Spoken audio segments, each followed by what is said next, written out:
The Nerd Academy podcast is released weekly at 12 p.m. Eastern Standard Time, available on our website at www.thenerdacademypodcast.com and wherever you listen to podcasts. You can find the Nerd Academy podcast on Facebook, Twitter, Instagram, and YouTube. You can also help support the show by going to patreon.com/The Nerd Academy podcast, where every donation allows us to bring you more exciting content every week.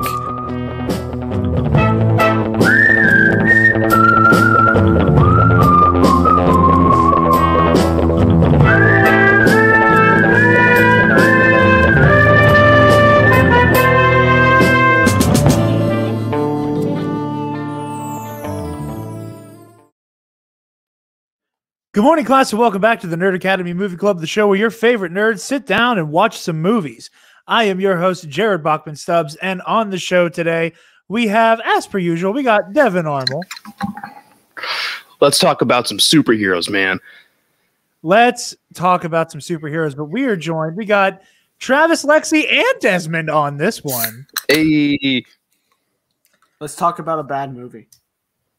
Let's talk about a very bad movie. I didn't know I could hate it more, but I also hadn't seen it since I saw it in theaters. So he went straight from theatrical to ultimate.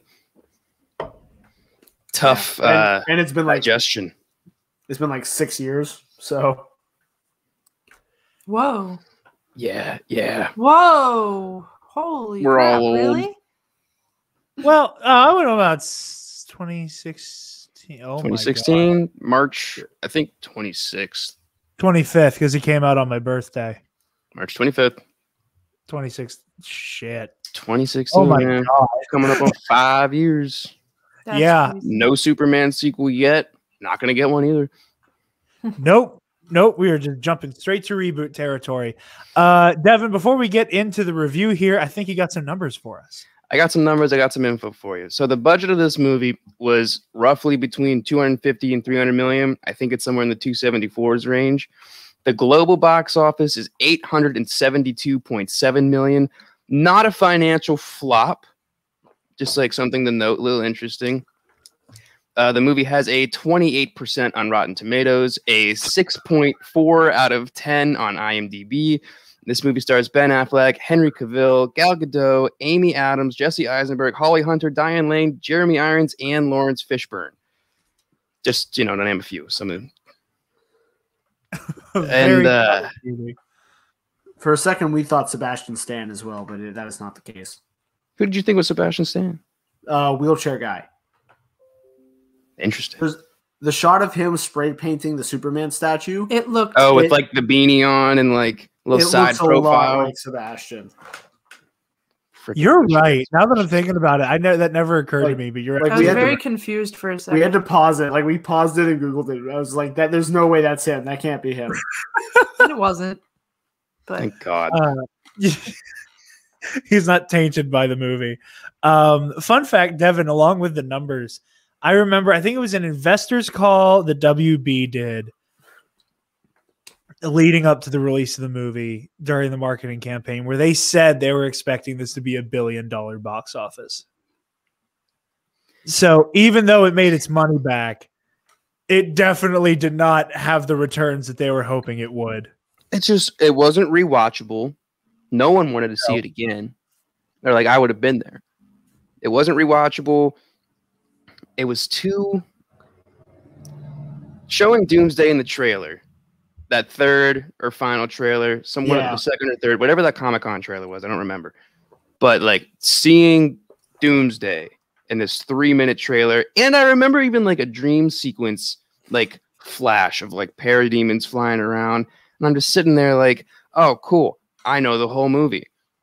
And for the most part, I don't think I was too surprised with much that they did. Like I was hoping it would be a battle of the ideologies and like perspective and like Superman's gonna kill us all. Oh, Batman's vicious, needs to be brought down. But no, it was just, it's Jesse Eisenberg pulling some strings, which I assumed and was very let down by. I hate Crap, Jesse dude. Eisenberg's Lex Luthor so bad. I didn't hate him as a villain. I didn't hate him as a villain. I think he could was have the been wrong villain. Yeah. that. He I could have think been a good Doomsday Joker. was the wrong villain. I stand by, and maybe it's just because my definitive, like many people, my definitive version of all of these characters is always going to be like the 90s animated universe. So it is going to be a tough sell to me that anything other than the way they did Bruce and Clark meeting in the animated series is not the definitive way it should be done. Like, you can't convince me otherwise that having it be Luthor's up to some shit at the same time the Joker's up to some shit, and then they team up just out of convenience, which forces Bruce and Clark to go, oh no. Yeah. And have to have a meeting of the minds. No, Jared Leto was nowhere to be found. And hey, we're getting apparently like a good 12 minutes with him in a week and 1 day from today, unless it's a midnight drop, then a week. But geez, man, talk about overpopulation in a movie. Way too many people were promised screen time. Way too many elaborate stories. Way too much of Martian Manhunter just stand aside. Way too much, just too much. Batman v Superman: Dawn of Justice. I don't think those should be the same movie. I don't. 100% agree. I remember whenever they first announced this movie, it was supposed to be titled Batman Superman, no V. It was just Batman Superman : World's Finest. I remember that. I definitely remember that. That was like early 2013. I remember that. Like that was how they announced the movie at that Comic-Con. I don't know what all has changed. Like, I think that's one thing that I so desperately want to know is if, like, the whole element of them going to blows and this being a Dark Knight Returns adaptation, put that in quotation marks, because save from the recreation of a handful of panels, it's not exactly Dark Knight Returns. But I'm so certainly wants to be. Yeah, clearly.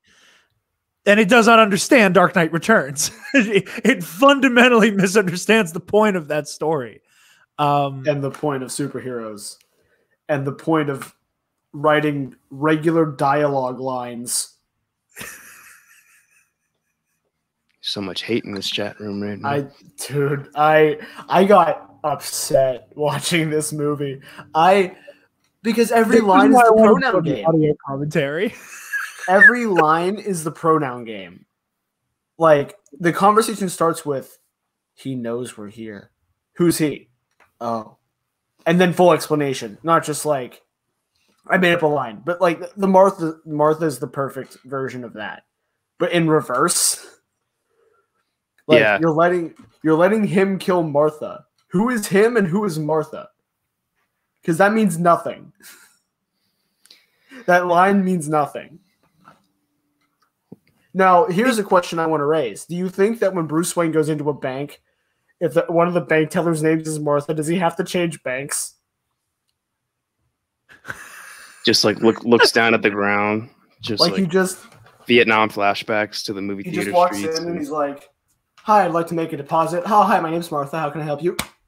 Why did you say that name? Why did you say that name? Why did you say that He just name? runs out of the store. How about like, hi, my name's Martha. How will I take your order?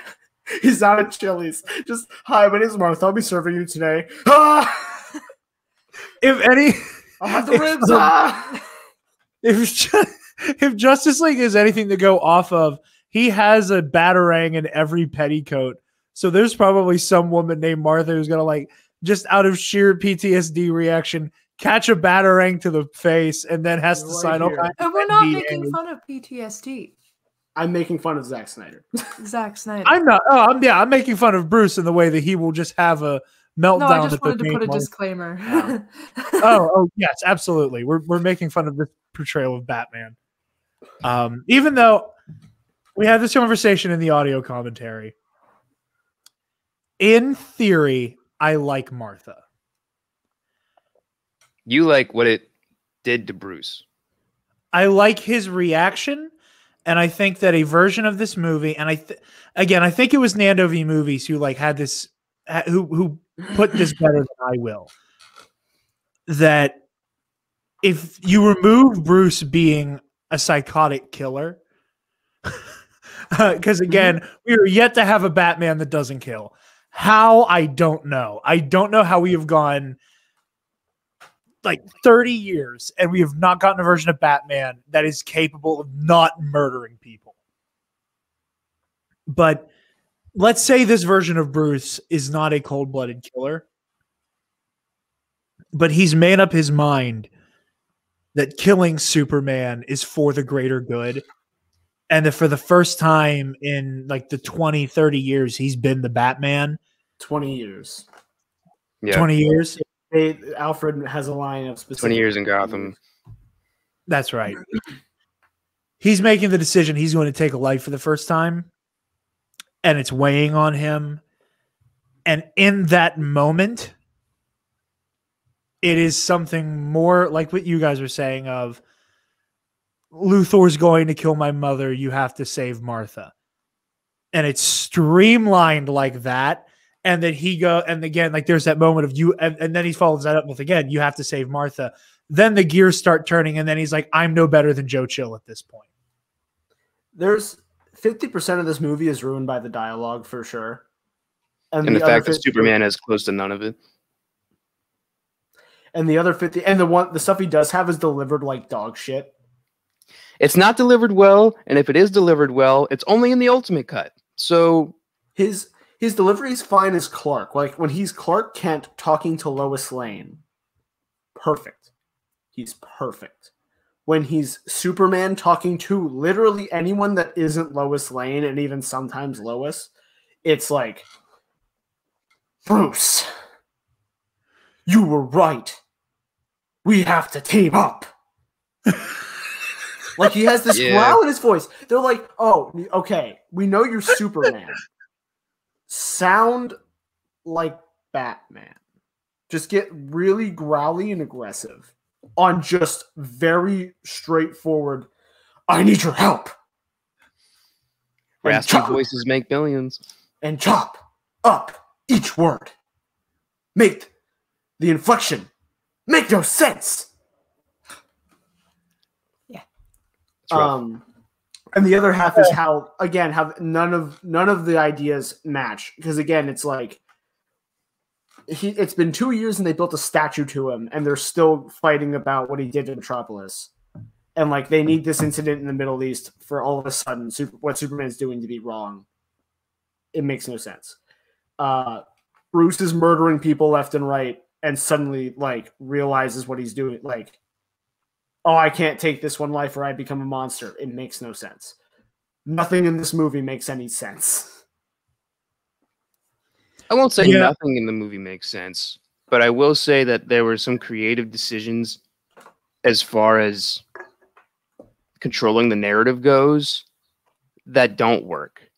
I think they don't work, and I think if there was any potential of them working, it was really brief, and there wasn't a lot of payoff afterwards. Like there wasn't like a redeeming qualification of like the decision in the first place. And I think a lot of that's just surrounded by Batman, Lex. Superman just whines.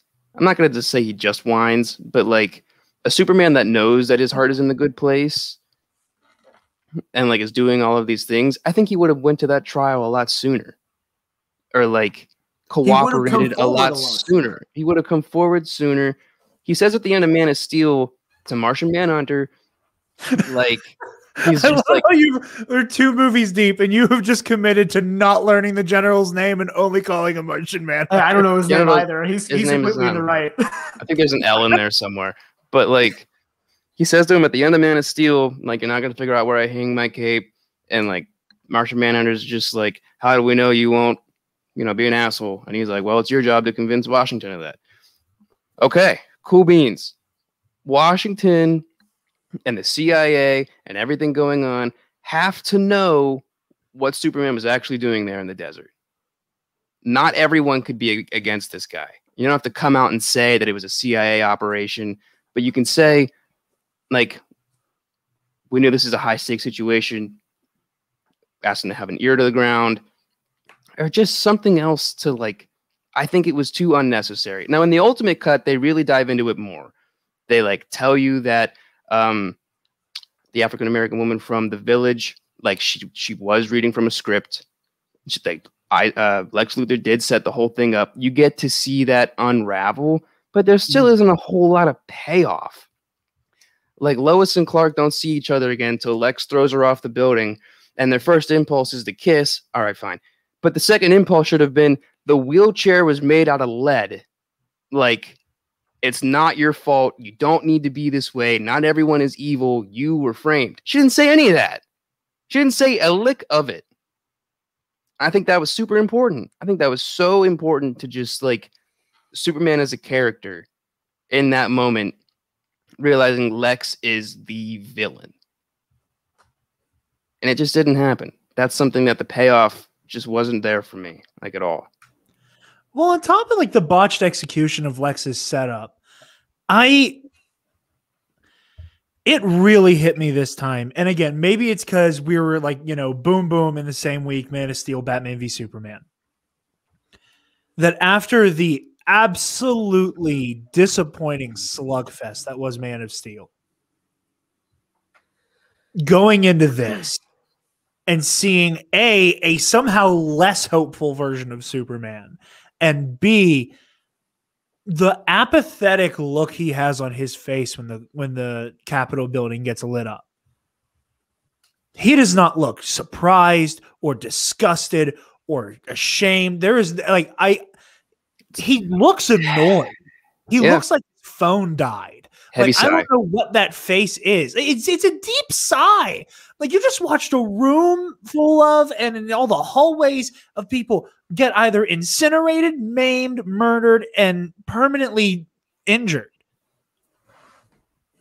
And Superman just like it's an inconvenience. He's like, these humans always killing. So squishy. And Devin, that goes back to what you and I have been talking about so much with the Man of Steel, is that like there's something really, really offensive and gross about a Superman who is doing this out of pity. Dude, that's freaking shot of the family on the rooftop, and she's reaching up at him, and he's just hovering up there in the sky. That makes me sick. Especially after all of our discussions last week, and like seeing him like dragging a ship. Why are you dragging that ship? So I'm paying you to do it? Like, why are you dragging the ship? Okay, you saved the rocket ship from exploding. Kind of another weird save. Like, that thing blew up immediately. Were you like watching it launch just to make sure everything went well? Was Clark Kent just like reporting on? So Elon's about to send the rocket or the something 5 into the sky, and it just like doesn't work out, and he's right there. That montage sequence was like offensive. They were just like, okay, I guess we need some clips of Superman like saving people, I guess. I think that's what I guess heroes do that sometimes. But like other than that, they talk about God and angels and demons a lot. Christ. They get really mad at each other because they think the other's a murderer. And then they yell at each other about their mom's names. That's what superheroes do. I'm Lex Luthor. I love your Luthor hands so much. Going off of the Luthor hands, that's the next subject I want to move to, because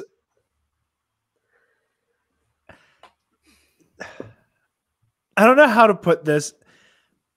The Jesse Eisenberg's performance doesn't work, but it could under better hands as far as like writing and directing go, with a character who's not Lex Luthor. If he were Joker or Riddler or anybody else. Fucking A, Mr. Mixel Pixelic, like something other than Luthor. Like, Like something just a little manic. Because he has one good actual Lex Luthor line, and he delivers it in that like Manic. that way. And it's the Which one are you thinking about? The psychotic. That's the word. Yeah, the one. 3-syllable word for that is a perfect Lex Luthor line. And he says like this. Why does he keep talking like this? Pokes her This in the movie's head. gonna turn me into Lex Luthor. It's gonna. Okay, so I was asking Travis when we were watching it because I don't know much about. Zack Snyder's a 3-syllable word. Go on. I don't know much about like in-depth stuff about DC, right?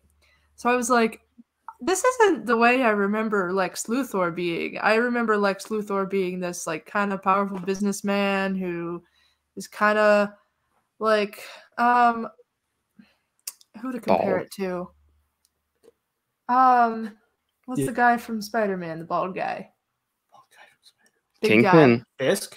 Fisk, like not that much necessarily, but Like a Norman Osborn. Yeah, something like that. Yeah. Not exactly, I got you. but like not this little scrawny, manic, psychotic little weaselly guy, you know? Well, he's actually Lex Jr. Oh That yeah, that is- too. that is Yeah, true, he but- is. He talked about his dad a lot. Mhm. So Stab what? his dick. Yeah. You want to know how I got these scars? Do you remember the actor's name? Yeah. Heath Ledger. Yes. Anyway, sorry. You want to know? I'm how I getting got distracted. this name. I swear I have ADHD sometimes. A bad director cast me in a movie. But anyway, so is his father supposed to be the one that I'm thinking of? Like the Supposedly, I think they wrote that in last minute as like, no, this isn't the Lex Luthor you thought he was. It's fine. Like, I mean, I he's guess that's where I was confused. turning into that person. We get the bald head. We get the end credit scene of the Injustice League, not this movie, but of the Injustice League. Am I like? Is that what that's called? League, There's the Injustice League. Legion of Evil. Like, there's 45 different names for it. It just All right. on Yeah. on your persuasion. So Lex Luthor in this movie knows who Clark and Bruce are. He knows this. It's revealed to. Great question. I'm a little dumbfounded that Lex can figure out who Soups is, but Bruce can't. It's a little. I would have assumed that Bruce was smarter than Lex in that sense. If he was as driven about this, Lex figured out who they both were, and Bats couldn't even figure out who Soups was. Like, I got the vibe that Bruce figured it out the moment he laid eyes on him. The second they were at Lex's party, like that, I feel like his vibe that he just didn't care. He was like, I don't care who this person is when he's like wearing human clothes. I want to kill Superman, the guy in the cape. But don't you think he would have been a little passive aggressive if that was the case? And I know he was with some of the comments, but it was still just like Daily Bugle. Do I own that one? We already gave a statement on books. Like, I don't think he'd be so dismissive about Clark if he actually knew. I think if he actually knew, his plan of attack would be different. I think it's when they start talking, and I think that's why he makes the freaks dressed like clowns statement. Is that I think he's like, No, it's just that he knows that he's a reporter in Metropolis and they like Superman. I think he knows whenever Superman rips the doors off the Batmobile. I think that's when he knows. Because he'd already talked to Clark Kent at the party. Then he's face to face with Superman. Tell me, do you bleed? It's just like, it feels more in that moment. He's confident. But he didn't know. Like, up until you had 18 months after the end of Man of Steel. And in that 18 months, Lex Luthor not only figured out who the hell they both were, but he also set up this entire plan. It makes me feel more like, it's just like it doesn't. And like, because of Lex knows who they are, he's able to set up all of this, and it also just didn't like work for me. Like it could be misconstrued ideologies in their battle, I suppose, but like I mean, the direct give me the head of the bat or I'm gonna kill your mom, that's where the line didn't work for me anymore. That's where it didn't work. The fight needed to be resolved in a different way. Like I don't know. I said this to her watching it when the last thing he says to Lois before he goes to fight Bruce. No one stays good in this world. I need to convince him to help me, or I need to kill him. Superman Superman doesn't consider that second option. It is I need to convince him to help me, and he leaves. There's a pretty piss poor job. Instead of like throwing Batman 40 yards effortlessly, why don't you just pin him to the wall and be like, this is what's going down. You're going to pay attention, or like, don't talk so gruntled and like disjointed. Just say, hey, Lex Luthor set this up. I'm really sorry. Like, we can talk about this later. He has my mom. We don't know. We don't need to know who has the bigger dick. Like, the fight. Once they're just like, all right, gloves off. Cool. I can enjoy that. I can enjoy Batman kicking the shit out of Superman, punching him against the wall. Kryptonite gas wears off. Punch doesn't do a damn thing, and Bruce is shitting his pants for a sec. That I can really enjoy watching. But I don't know. Things leading up to the fight didn't work for me. Didn't have the payoff. Made the fight hold less worth for me. I get that 100%. And when that's in the title, when like Batman v Superman is the title of your movie, I want Batman v Superman, not a pissing contest or like a debate team squabble. Like, that's what really let me down as far as this movie goes. And this was my most anticipated movie of all time. I've said that in the audio commentary, said that to Jarod for years now. 16, 15-year-old me, this was like everything I ever wanted, which maybe that's my fault, some biases and things like that, not your average moviegoer. But I was pretty disappointed just in that Batman v Superman context. And I've been talking for a while, so Jarod, take it away. No, you're good. And I just wanted to say, because I know we got here discussing the Lex Luthor stuff. I do want to say Luthor's motivations, I think, are also very good and very Luthor. It is again lost in that performance. That his whole, like, again, it's Luthor's envy of like not having that power, not being able to have the amount of control over the world that Superman could have if he wanted to have that kind of control. And it's treated like a throwaway line, but that whole, you know, if God could have stopped Daddy's fist, then God is not a good person. And that mentality, like, I love Luthor's motivations here. I wish it was wrapped up in a better performance, because I again, most of this movie is, I like it in theory. I like what it's trying to do. And I think that's why I like it more than anybody here, is that I really enjoy on paper what it wants to be. All right. Well, what it wants to be isn't what we got. That's what I'm grading the movie off of. You're right. And that's, that again, I have the bad take, and I know, Devin, we're ending the review with the story. But it's the little things like that whole, you know, if God could have stopped Daddy, then he didn't, then he's not all powerful, or he's not all good. I like that. I like that moment. I like that line a lot. I love that line. I don't even think it's the performance. I think it's the other half of the character they created. So, you know, missing the ship. Superman missed the boat. Lex Luthor missed the boat. Batman, you were pretty freaking close to like getting on that boat, dude. You were real close. You even jumped off the dock. But lo and behold, you just smacked your face off of like 30 feet of water that was like down there. He's a murderer. Does he carry the movie? Yeah. Ben Affleck as Batman was a phenomenal casting, and I'm going to stand by that as someone that didn't hate it even in 2013, and I had seen Daredevil at that point. Like, I didn't hate it. I always thought he could bring something, and from the first scene of literally him getting out of that helicopter, I was like, yep. Seeing him run into the smoke? Yep. Seeing him get off the elevator in the Batcave?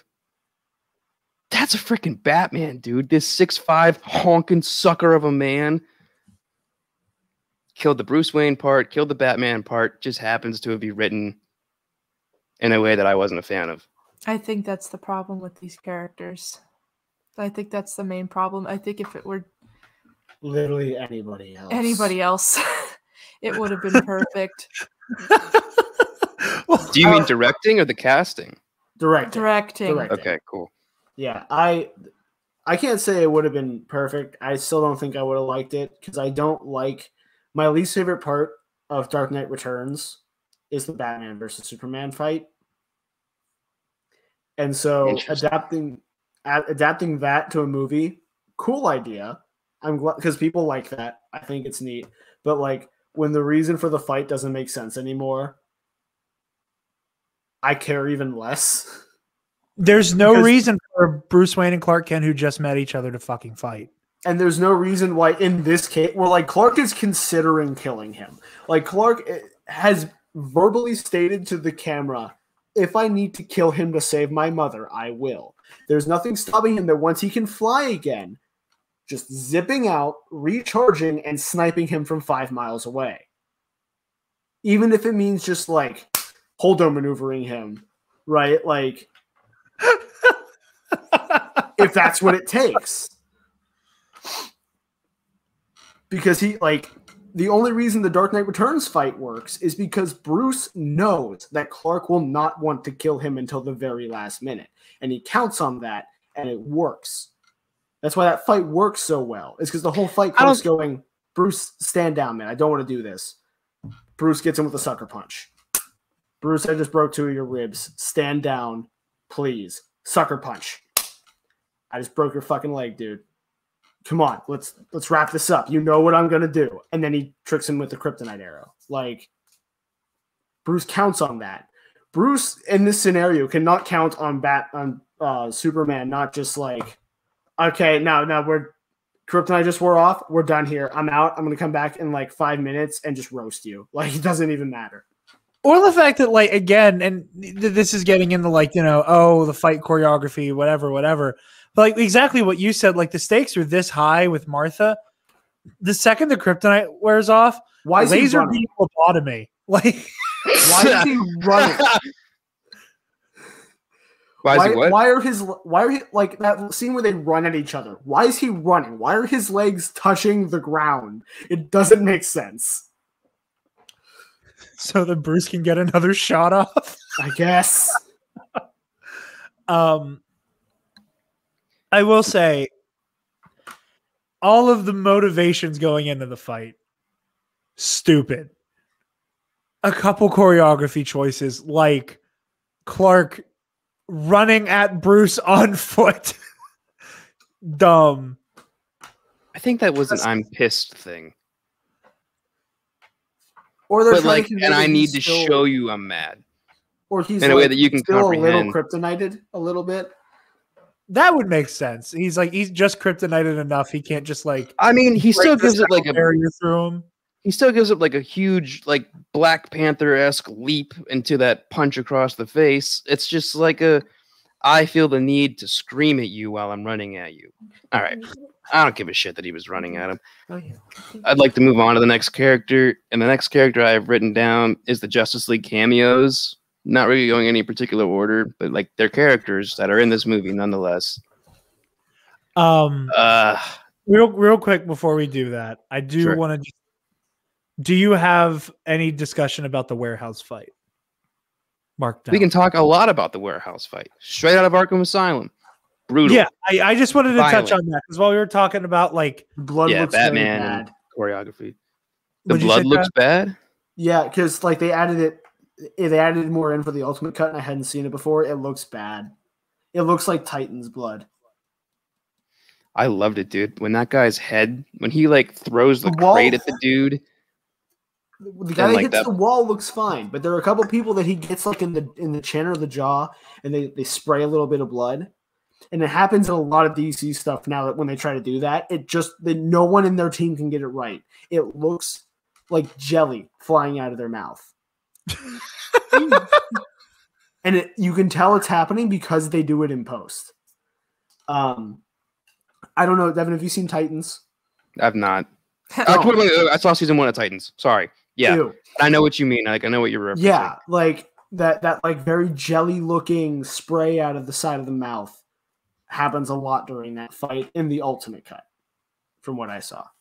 But see, maybe it's because whenever I watched the Ultimate Cut, it was like on the monitor here in the studio, and I say a lot. I say a lot. It was like once or twice, and yeah, the brightness helps like dim it down a bit for the fight.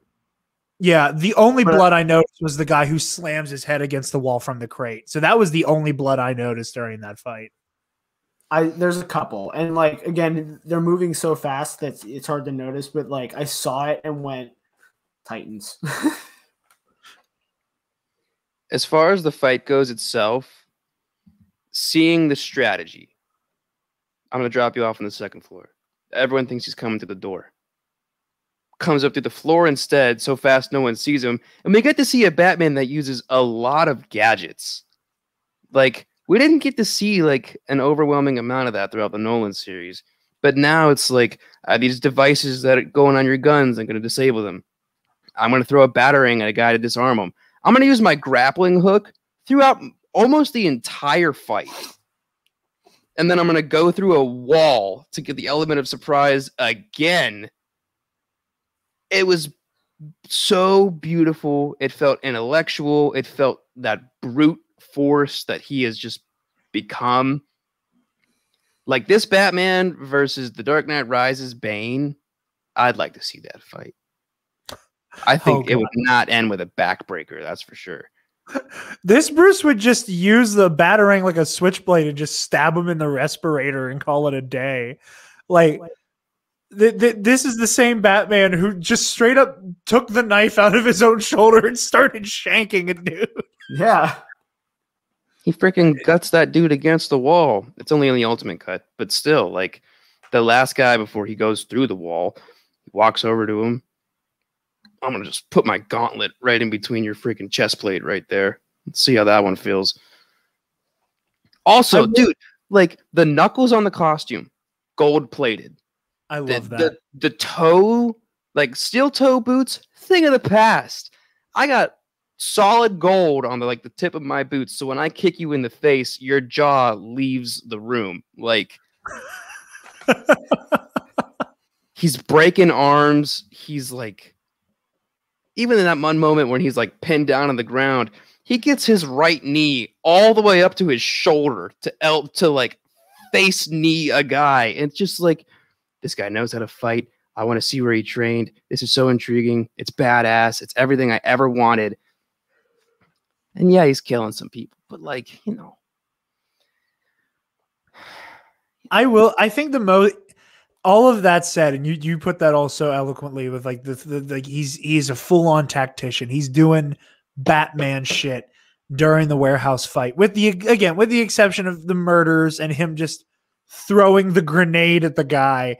Another one of my favorite moments, and I don't know if this is in the theatrical cut or not, but when they're watching security footage of, I think it's whenever Batman breaks into Lexi. It's not where he like swoops down and jumps back up. Yeah. And you can see like the glowing eyes for like 0.1 seconds. When he steals the kryptonite. Right? Yeah. Everything's kryptonite. It's so comic book. Like that's so like there's an element of silliness to it, but it's also so cool and scary and theatrical. Like that's Batman. Like he knows that shit's on camera. That was probably Zack Snyder's least favorite thing to keep in the movie. Probably. You're probably right. Because the king like flops down and shit. Literally just swallowed and disappears. But moving on, I think appropriately, Justice League cameos. Can we start with cameos? Because I noticed something. What'd you notice?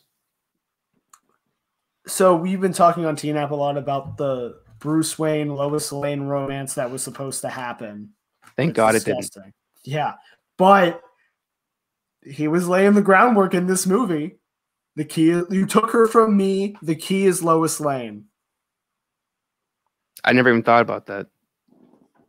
You thought I'd always kind of wondered what they meant.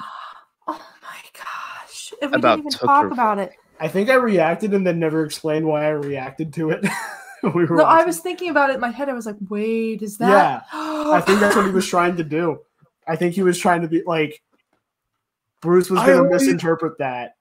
And then he hadn't thought of the dark side reviving him yet, maybe, and was like, you took her from me. I was dead and you took her from me. I always interpreted that as like Clark blaming Bruce for her death. Yeah. Well, yeah, I mean, that's how I interpreted it before, but now knowing. And also, like, we also know she was supposed to die from some Omega beams before the timeline shift happened because the storyboards that we saw, right? So, like, maybe that had happened already. From, like, the timeline that Flash comes from? Yeah. Okay, that, like, I'm taking what you're putting down. So, in that timeline, Bruce and Lois have a kid, right? And then... Wait, Clark and Lois or Bruce and Lois? Bruce and Lois have a kid. This is in storyboards for, like, later Justice League movies that never happened. But Bruce and Lois have a kid. He doesn't know it's his. And because of that, during a fight, Darkseid Omega beams Lois, and Bruce could have gotten in the way or something. And so when the redo happens, when Flash comes back, he jumps in the way or something. And I think that, like, in that version, that's the timeline of him getting unmasked by Clark is the one where he could have jumped in the way of the Omega beams and didn't. Interesting. That's so... Somebody next time Snyder's doing an AMA, somebody needs to ask him that. Like, is this what now that we have...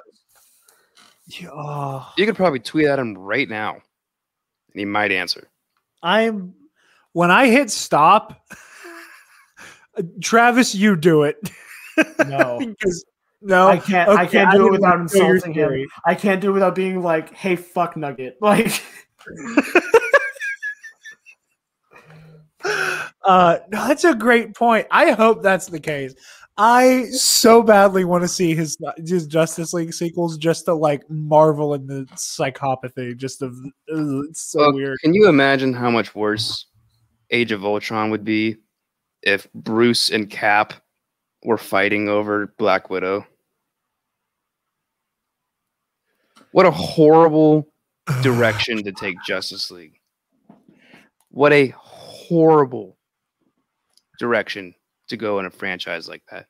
In his defense, aside from like evil Superman, which like who knows if that's product of resurrection or Darkseid or both, or being angry about the Lois thing, in the sequels, Clark always knew it wasn't his kid, knew it was Bruce's, and was just cool in the gang about it.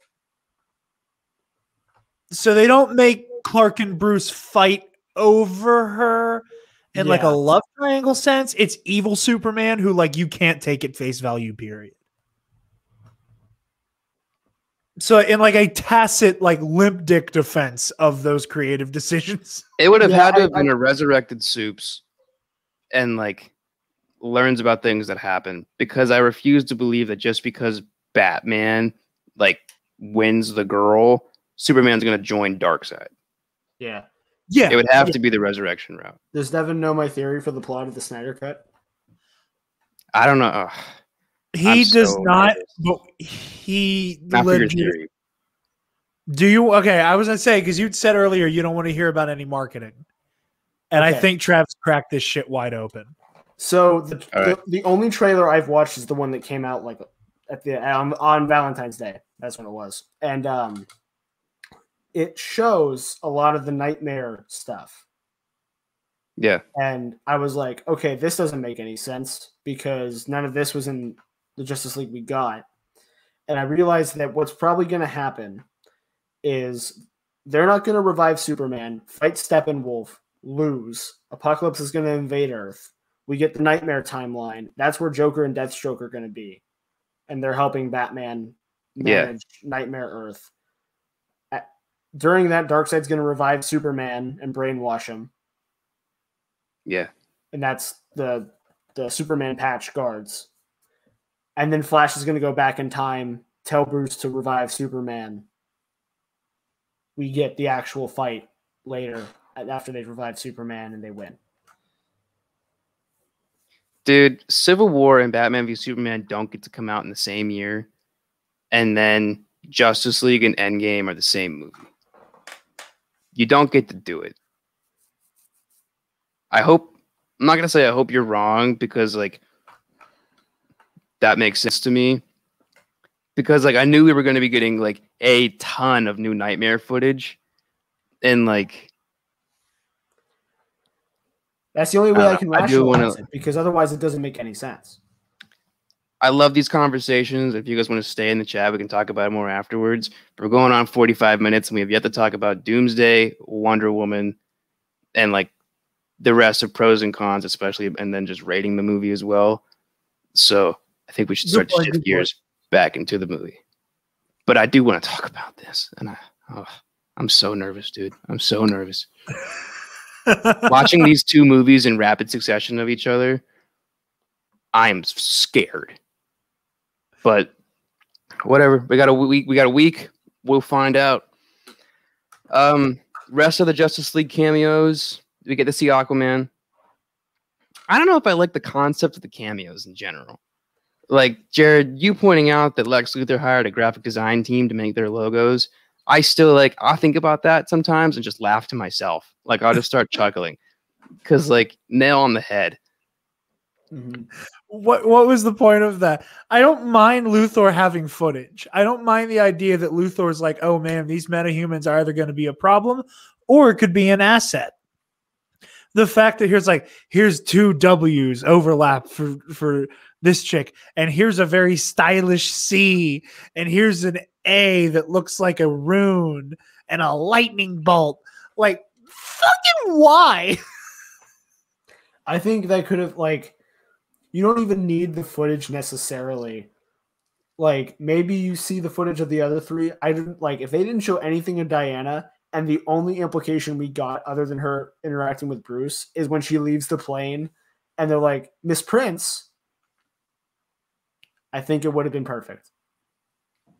That, like, I don't need to know who she is until Miss Prince. I agree. I like, in context of, like, of this and then Wonder Woman, I like that we see the photo. I like that it bleeds into Wonder Woman, and I like that it has that extra beat in the beginning of Wonder Woman of, like, Bruce being like, hey, I found the original photo, and sending it back to her. Mm-hmm. That's the only reason why I'd keep Diana's file and, like, the picture, because I like that Bruce sends it back to her with the letter attached to it of, like, I'm not going to in the Wonder Woman if she's not in the outfit. Okay. If it's just her with the group and she's like, what the hell are you doing in this picture from 1918? Yeah. And then Miss Prince. Yeah, she's already in that robe. Just have that robe be a little bigger. Size it up a little bit. Just cover up the shield and the sword and the tiara. You can keep the tiara, I guess, but, like, whatever. You're 100% right on that one, Travis. Aquaman cameo. We got. What the fuck was the plan with Aquaman? They set it up to feel like he's already, like, in the middle of his accepting of the throne in Justice League, and he's, like, hanging out underwater, and he has, like, a full suit of Atlantean armor. I don't think it's a full suit. I think he's got the arm piece and like. In this, he has the pauldron only, but like come Justice League, he has a full suit of armor that's different from what he's wearing in Batman v Superman. Like it feels so weird. And it's one of the things that kept me from really loving the Aquaman movie is that here it feels like he's just like a mer person who wants to be left the hell alone. And then in Justice League, he's like on the precipice of accepting the whole throne of Atlantis thing. And then we just completely reset for Aquaman, and he's like barely knows anything about his Atlantean heritage. I just don't like that. That just everything. That's why I liked Aquaman so much, because I was like, oh, good. This has like almost no connection to everything else, and I hated everything else. And so I could enjoy an octopus playing the drums. I like the Flash, I guess, second cameo. We get the convenience store robbery. Lightning flies everywhere. Okay. And then Cyborg. Cyborg was the most telling, I think, as far as like you kind of got his origin story like in the security footage. In a way, you don't get to see like what the accident was, but you know, like, oh, this guy's rib cage and up. Oh. and then the Allspark just comes into view and like the Allspark turns him into a transformer. And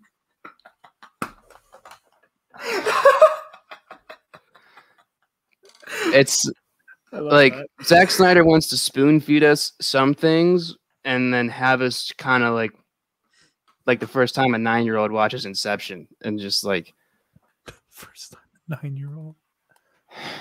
Like, do those two dots connect, or am I just like seeing lines? Like, I don't know. I don't think you needed to have any of them, to be honest with you. I think the Diana one's kind of cool. I think if there was just like another set of files, like the Red Streak thing, like when it was just like surveillance footage, like Red Streak, cool. Underwater activity, cool. Star Labs experiment, okay. Like those are Easter eggs that like on screen for 1 second, just one shot under the other, like different categories of files, just like Red Streak, like Atlantis question mark or whatever. I don't think we needed to be spoon fed surveillance footage of our favorite heroes that we're gonna see in a year from then. 2017, right? That's Justice League. Mm-hmm. Like, just a little too much. I don't know if anyone else has anything they want to add on to that. No. Yeah, that's moving on. We got Doomsday in the movie. He looks like shit. We got a Teenage Mutant Ninja Turtle without the shell. And a lot of spikes. And like... I didn't notice they tried to do the like classic trash bag ripping off of him thing with his skin, like his first layer of skin tearing until this watch. See, like that's so small to me that like it might as well not even been there. Like you start so far away from the source material, even like that wasn't even gratifying for me. The spike growing was cool. Like the adaptability. I don't know if I'm using the right word, but like that's right. Like his regenerative powers regenerate him and then some. Like decent. He cannot be killed. Do I think that Doomsday should have the ability to like unleash nuclear energy out of his body and just be another lightning bolt-esque character? Not really. I wasn't a big fan of that. I think you would have made him more menacing, just literally being like his whole face is a laser beam instead of just two eyeballs. And like he has spikes growing out of him. And like just have Sorry, Travis.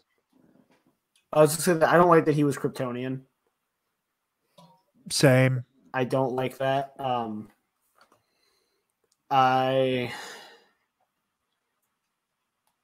don't like the energy pulses. He'll sometimes have laser eyes depending on your interpretation of him, but like that's usually they come around when he's fighting Superman and he like kind of learns how to do it on the fly. Yeah, that's what it is. when he gets killed by like Superman's heat vision in like an early stage of the fight, then he not only is immune to the heat vision, but he can use it. Yeah. That's I forgot that part of like just Doomsday's character. Yeah, like he adapts. Like that's his whole thing. Because like it's just cloning. You throw him in space, like he won't suffocate. Like he'll suffocate and die. But then when he'll re-enter the atmosphere, crash land, and next thing you know, like homie doesn't need oxygen anymore. Like that is like the threatening. Oh my god! Like not Martian Manhunter being like, I'm saying it's unkillable. Like show us. Show us these things. We don't like.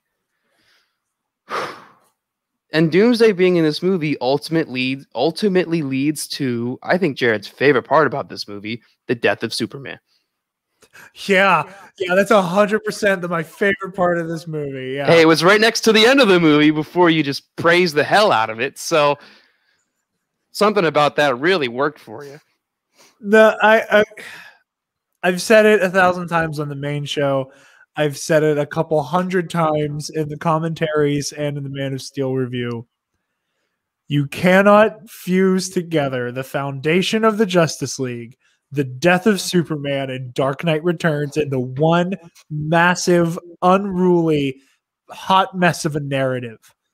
Those three stories have to exist so distant from each other because almost all of them have their meaning because of what's happening around them.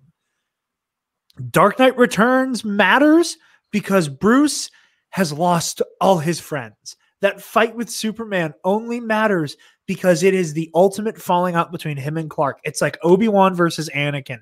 These are two best friends who on all accounts should not be going to blows, but shit got fucked up along the way, and here we are.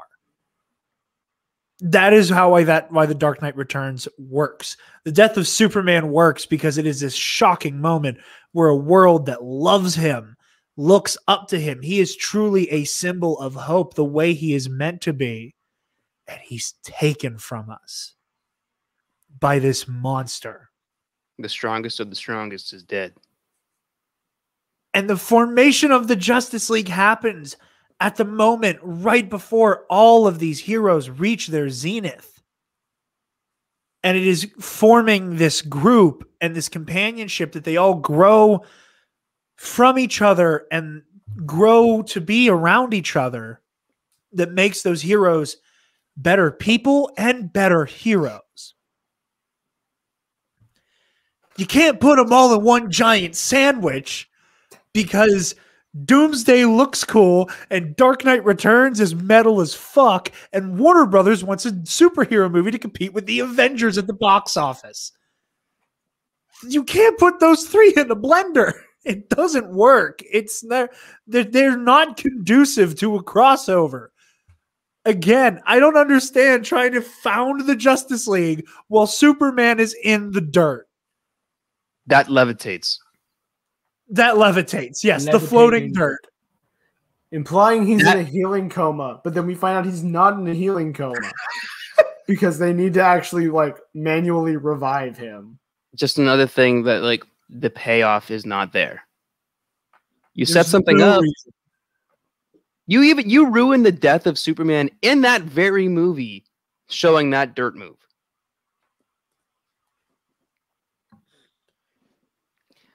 Next character on the list is Wonder Woman. In my notes, I just wrote nice.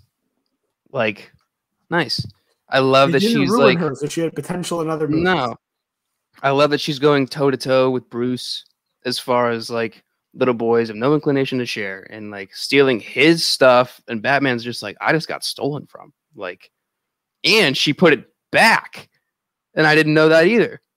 And like she's mysterious, she's cool. When she shows up, the theme is beautiful. The theme throughout the whole movie is very cool. Hans does a great job. We knew he would. Excellent score. If we're gonna say nice things, excellent score. Excellent score. Wonder Woman, she gets knocked to the ground. She smiles.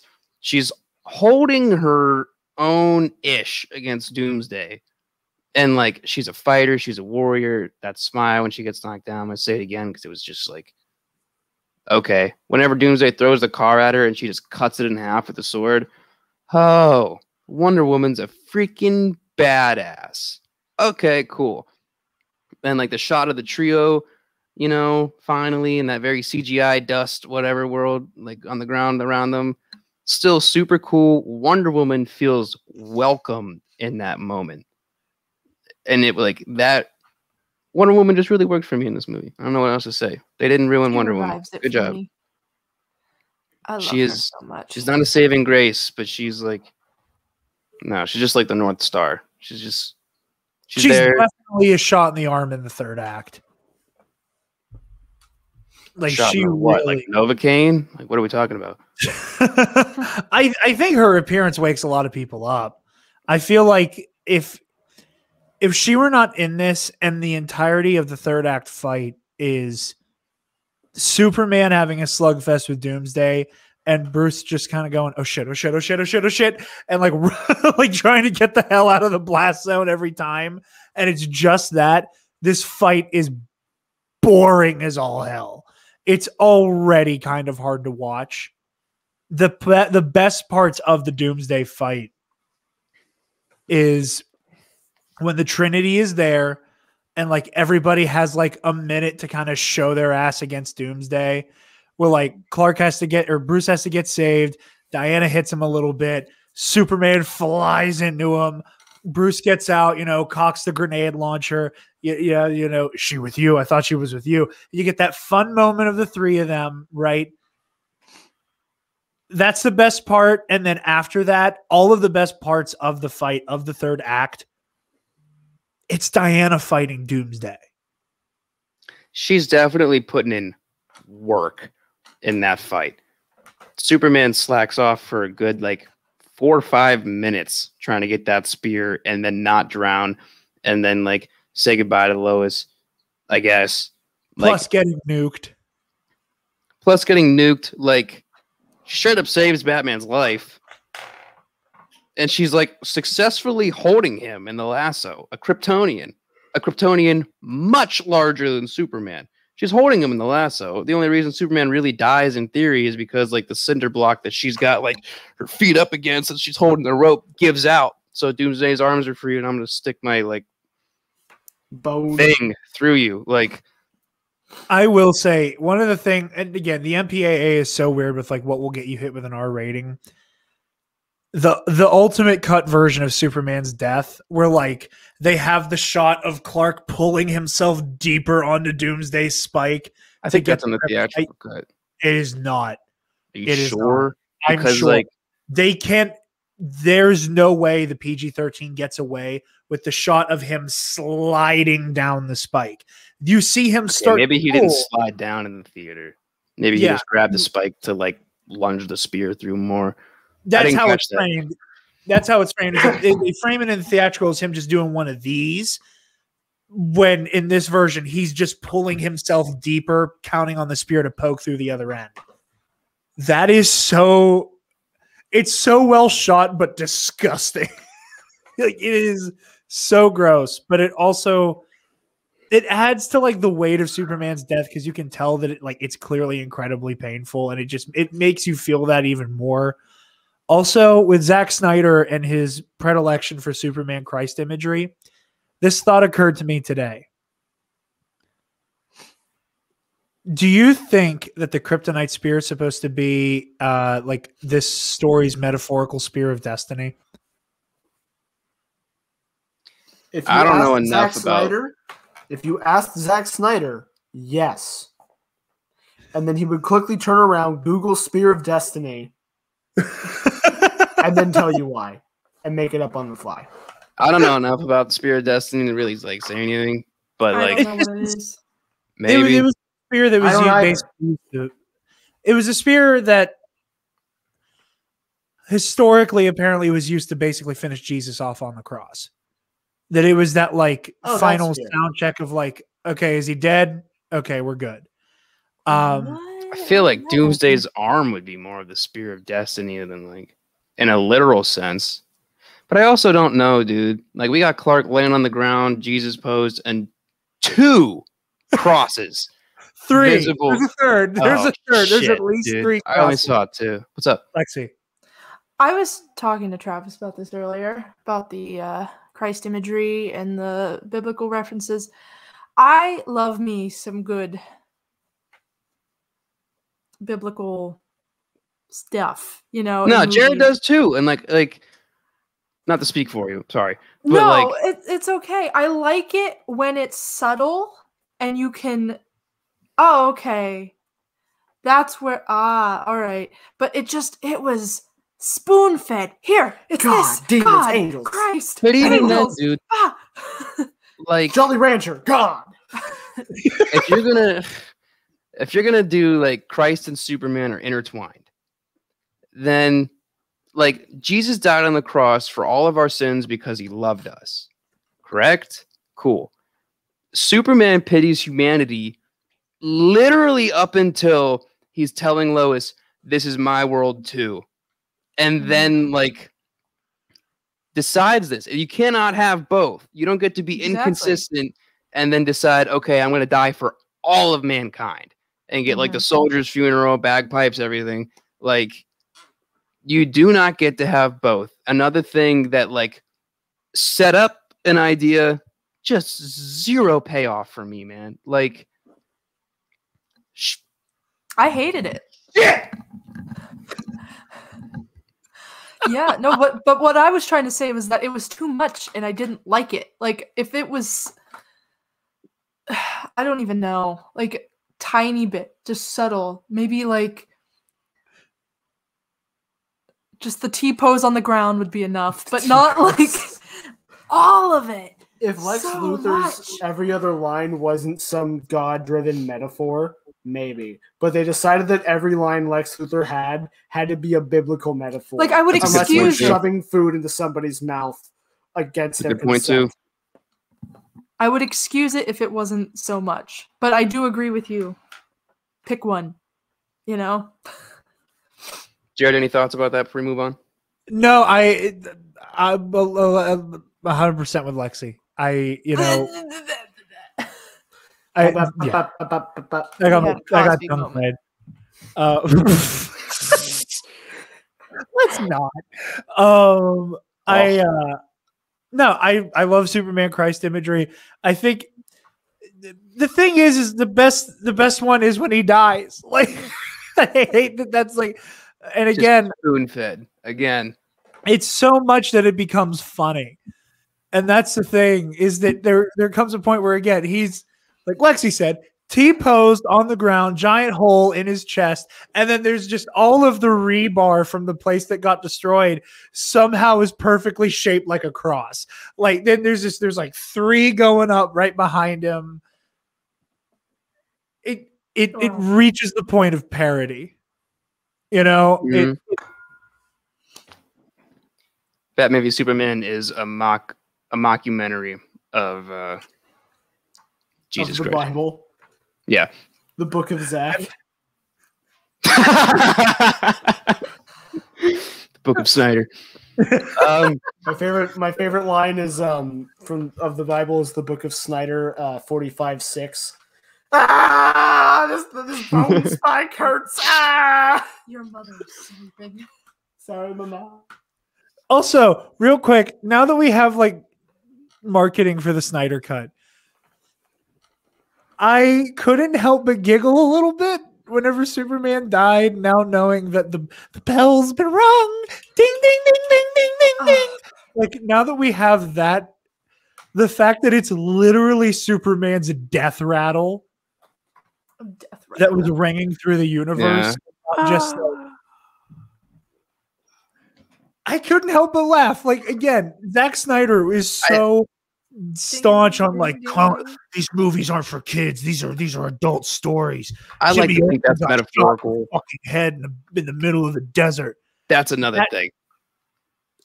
I'm not going to say a word on that. That is all Travis's to rip the shreds. Oh, well, you guys are very lucky because the next category in notes is the fact that there are too many characters in this movie with too many subplots, and how they use the characters also just feels incorrect.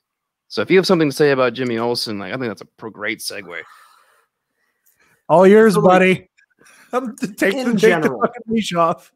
In general, none of these scenes, like, the reason this movie doesn't work. Again, it's a mishmash. It has too much going on, and none of it flows together. Like, not a single scene works into the next scene.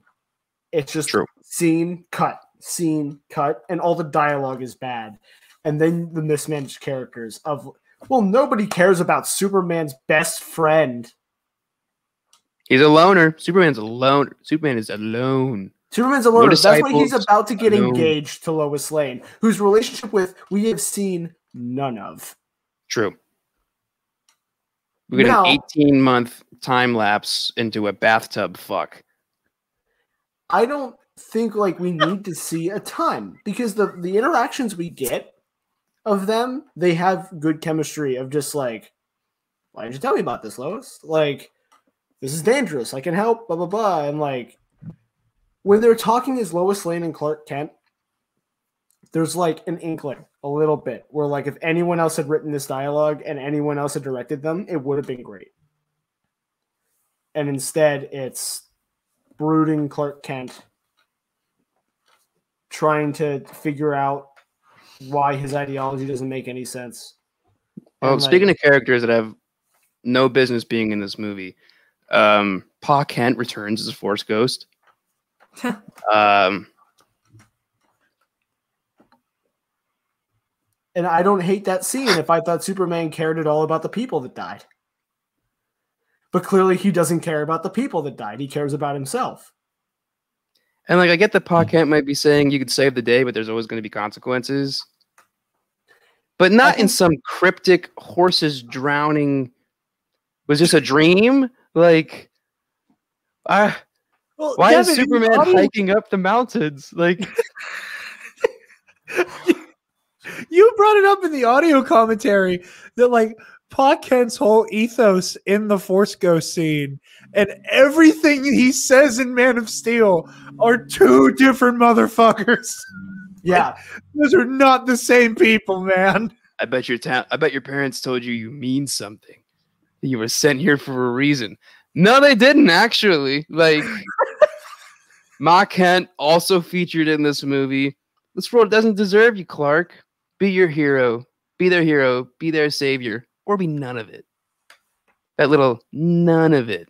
Or be none of it. None of it. And Clark's like, shit, she's got a point. Like, these guys freaking hate me. Maybe it might have something to do with you like 9/11ing Metropolis to the nth degree. Maybe it's that, Clark. Maybe that's why him and Jimmy aren't friends. Jimmy's peeved his favorite hot dog stand got taken out. God. Characters that shouldn't be in this movie. There's more in my mind. The senator, yeah, Holly Hunter. She made my main cast announcement, like for the just because, like on Google, she's like the 6th credited person. She has more lines than Superman, I think. I'm gonna break something. like you can. I remember at some point because Civil War came out in this. Yeah, like, the Spider-Man comparison. Yeah, Spider-Man had more lines than Homecoming. Then we got Clark in this beef. Movie. Yeah, it doesn't make any sense. Zack Snyder, we got beef, man. Like, I'd feel so terrible if I ever met him in person and just like had to be like, hey man, I dislike you very immensely. I hate everything you've done with every character you've ever put to screen. Enjoy your beer. Have a nice day. Like that's our entire conversation. Martian Manhunter shouldn't be in this movie. Oh my God. Or it should be prevalent that he's Martian Manhunter. Yeah. Like, and again, if he's Martian Manhunter's out there fighting Doomsday. There's zero chance. Why doesn't he do anything? Like in Man of Steel and this movie, you're delivering the line, it's unkillable. And you're not thinking to yourself, like, well, maybe I could help. Like literally the only guy that could beat Superman in a one-on-one in the starting cast of the Justice League is not out there fighting Doomsday. And like, I think it's total cowardice. I do. I'm sorry. If Martian Manhunter is in fact this general or whatever, like it's cowardice or he genuinely doesn't care that much. Like whatever origin story they go for Martian Manhunter, he's the last son of Mars. He's a Mars spy. Knowing Zack Snyder, it'll probably be something really dumb like that. It's still just like Sean's like a war criminal on Mars, and he like fled. Yeah, like he's a terrorist on Mars, so he came here to flee, or else he'd spend life in a cage of fire or something. Like, and there's going to be a line somewhere in Justice League of Bruce going, "Hey, why didn't you help fight Zod or Doomsday?" And he's going, I couldn't let you guys know that Martians are real. We wouldn't have put 2 and 2 together like that. Like, you're a green superhero. Like, are you like Plant Man? Like, what are like? We don't know what you are. No one's just gonna jump straight to Martian. Like, listen to me. Like, in like the one Batman, like Justice League trailer we got like a week and a half ago, and you hear John Jones just like, "I have a stake in this world. It's time I start protecting it." Something along those lines. Like, pool of diarrhea forming in my stomach right now. You. That's just how I feel anytime I have to think about a Zack Snyder movie. It's a rough time. I'm thinking we're getting to the close-esque. I think so as well. All right, this is the fun part. Devin, you're giving your rating last, and then we can finally tell the story from your perspective, because I've told on myself for this moment on the main show before. Lexi, final thoughts and letter grade for Batman v Superman: Dawn of Justice. Oh, I don't know. I love the characters. I love Superman. I love Henry Cavill as Superman. I love Ben Affleck as Batman. I love Gal Gadot as Wonder Woman. I hate Zack Snyder's interpretation. So, I mean, the couple times I've watched this, I got bored. You know? So, like, I love, the shots of Batman. I love the Batman that he is. But the rest of the movie bores me. I guess maybe a C. A C. That's generous. I know. That was better than I thought you were going to give it. I was going to say C- or D, but like it does have redeemable spots for me. I don't know. I'm being kind of generous. We'll say C-. Nice. All right. Trev? I hope this movie never has to defile my television screen ever again. I hate I think like 99.9% of it. And the things I don't hate about it are not good. They're just not ruined. F-. No. H.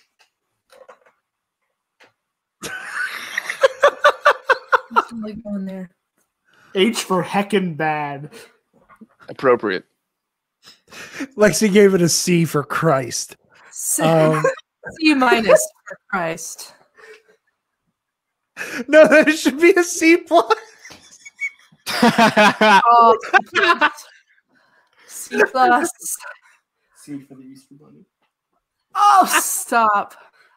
Oh my goodness. No, what were you saying, Lexi? My letter grade's going down, I think. D+ for dummy bad. Dummy bad. Dumb bad. Or you can watch better stuff on Disney Plus. You can watch better stuff on HBO Max. Good point.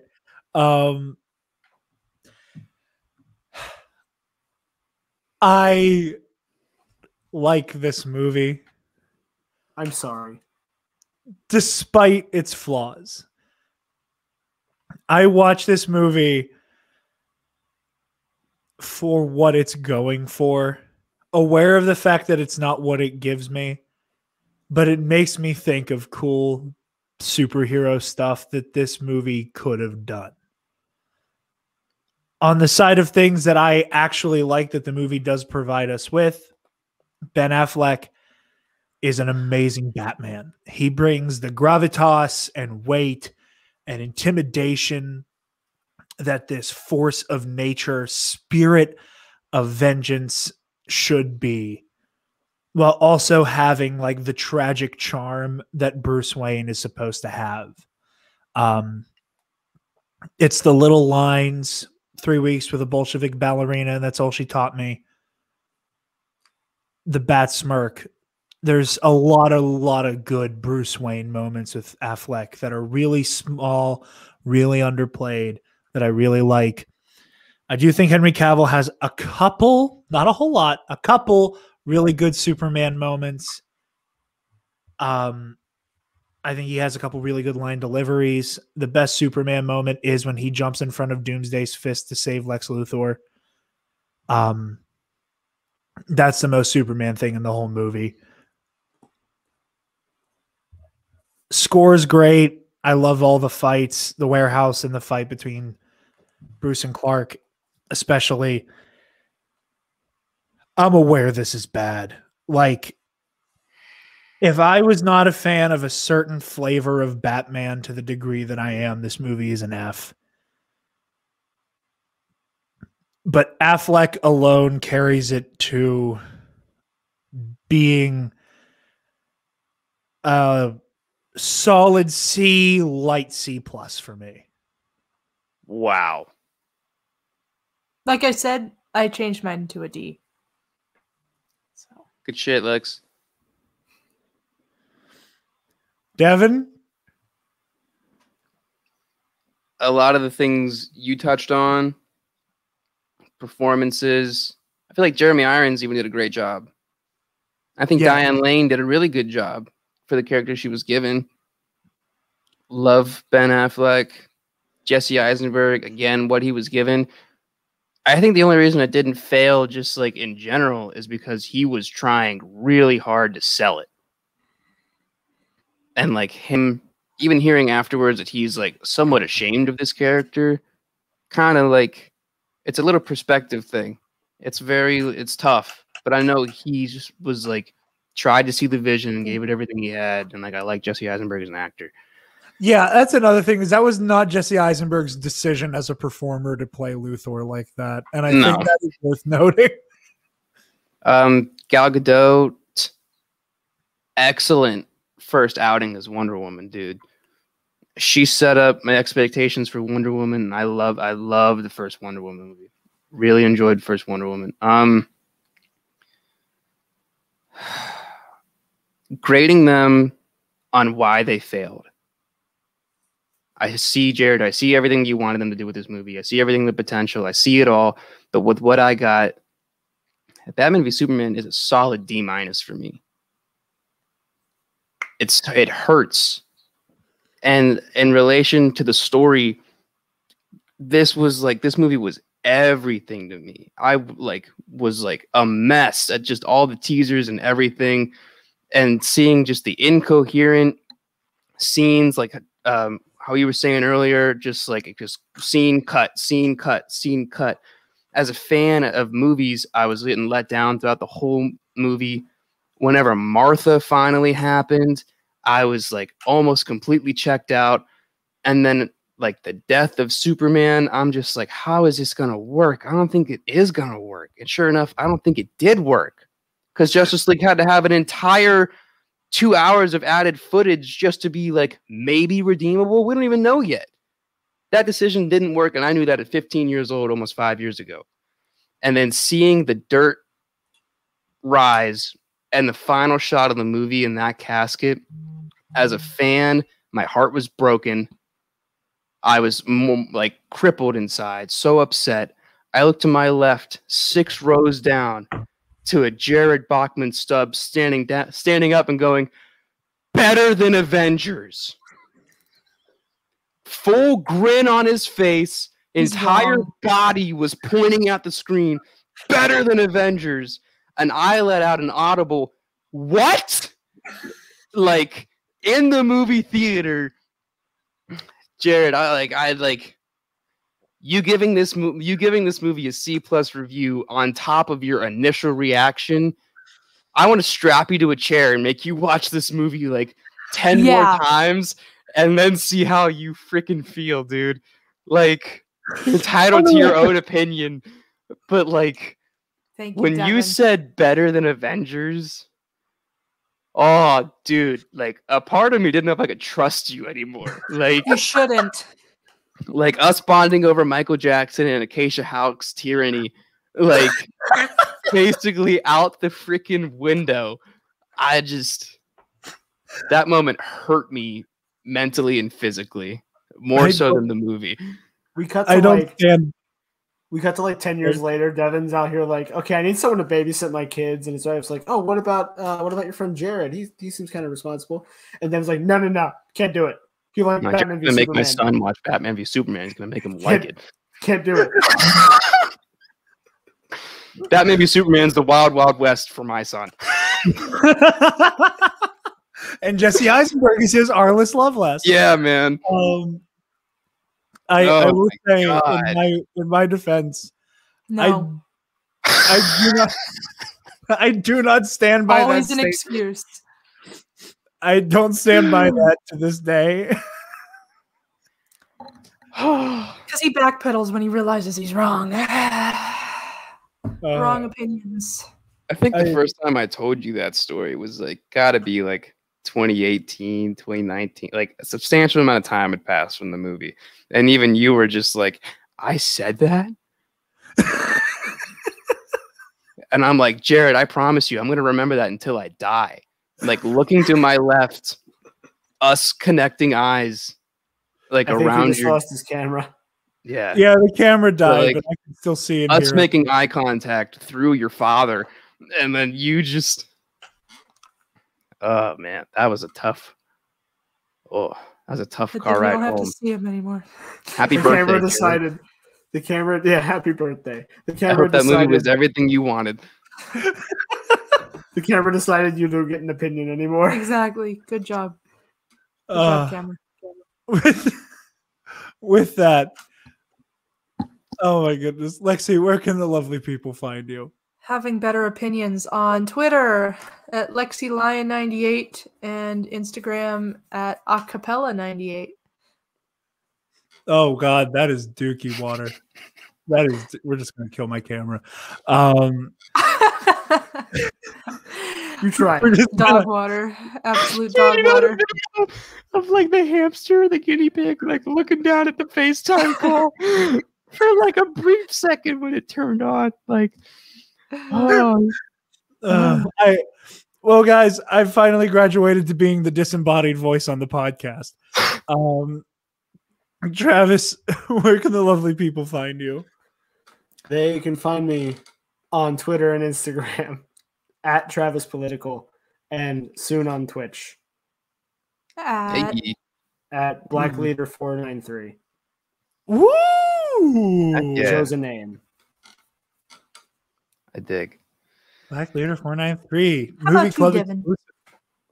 exclusive. Guys, you can follow me on Instagram at Devin J. Armel and Twitter at Devin Armel. Or sorry, 439, not 493.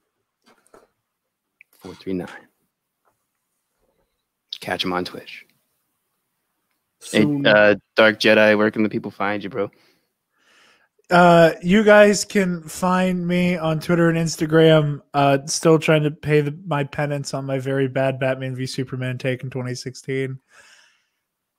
Twitter and Instagram at Dark Jedi 2552. And you can find the Nerd Academy podcast on Twitter, Instagram, Facebook, YouTube, and on our website, www.thenerdacademypodcast.com, where if you're feeling generous, you can donate to our Patreon page. Speaking of our patrons, thank you to our $10 alumnus, the folks who will hear this several days before it's released on the main feed.